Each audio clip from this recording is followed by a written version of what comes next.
My manipulative girlfriend pulled a cheating prank on me on my birthday. Last week was my birthday, so I got off work early.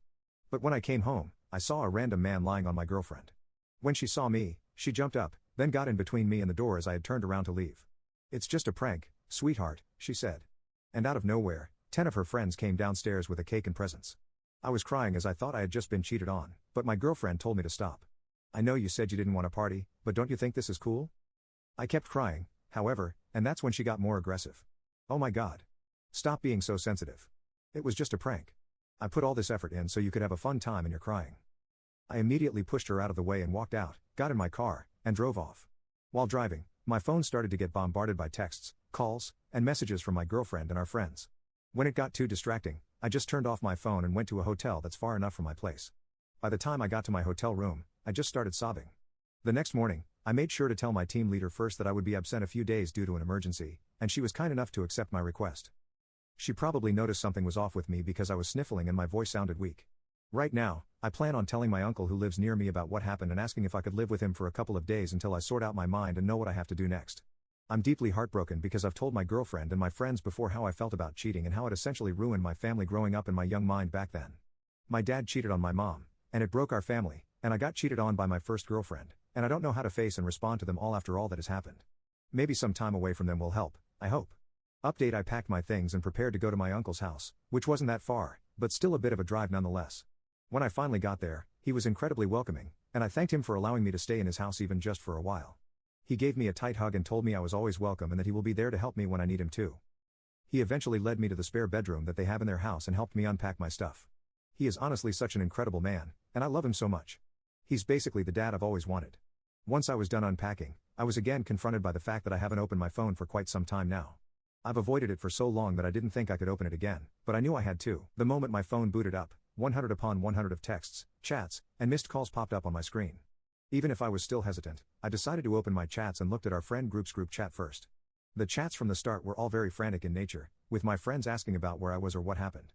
But after scrolling down a few more times, the chats turned into them apologizing that the prank happened and that it was not on the plan at all. One of my friends even blamed the guy that was underneath of Lisa, my girlfriend, and thought he was untrustworthy. Finally, the chats ended up being them hoping they could contact me and wishing I was safe. I guess they knew I just read their chats because as soon as I was done back reading, my friends immediately knew I was online and asked how I was doing and where I was. They also started apologizing again for not being able to stop the prank from happening and that they didn't know that was going to happen and thought the original prank was going to be something else. At this point, I was thoroughly confused because they seemed happy enough to be there during that night, but I knew I had to apologize to them first for ghosting them and asking their side of the story first before speaking about what had happened. Essentially, they were simply planning a surprise birthday party for me with Lisa in a group chat that didn't include me. Then, my girlfriend added a few more people into the group chat saying that they were college friends of hers, and she wanted them to be a part of the surprise party too since they also wanted to meet and get to know me better. As a suggestion, one of my girlfriend's college friends pitched the idea of them pranking me. The plan was, my girlfriend is going to be on the couch with a serial killer holding a red knife and fake stabbing my girlfriend while the killer was on top of her, and while my girlfriend is running out everywhere. My girlfriend's college friends thought it would be funny to see my reaction. Although my friends were initially skeptical, they reassured them that it would be harmless fun and that once my girlfriend and the friend who'll be acting as the killer got their desired reaction on camera, they can just tell me that it was all a prank. And my friends and my girlfriend's other college friends would come out and surprise me with their gifts and stuff. My friends eventually agreed, so as long as they don't drag out the prank and immediately reveal everything once they captured my reaction on camera, the day of my birthday comes, and everything they've planned seemed to be going smoothly with them waiting for me. My girlfriend's college friends ushered everyone to hide while they set up the prank, and when it was done, they would hide too. When they finally heard my girlfriend say they can come out, they thought the prank was a success because I looked absolutely mortified.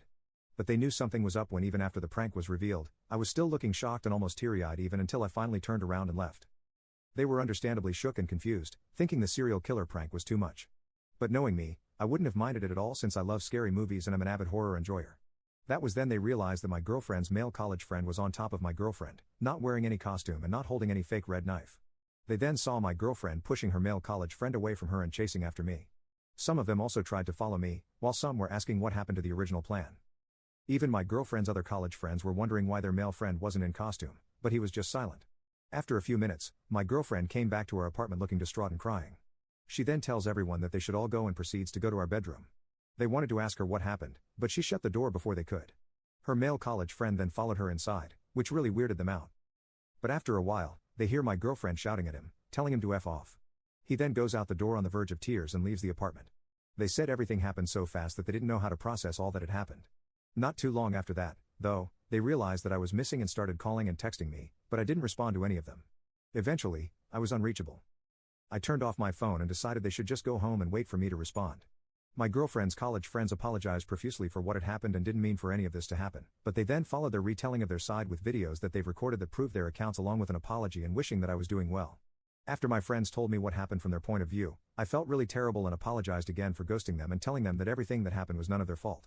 I told them that I would make it up to them soon, but they reassured me that they accept my apology and are just happy that I'm alive and well.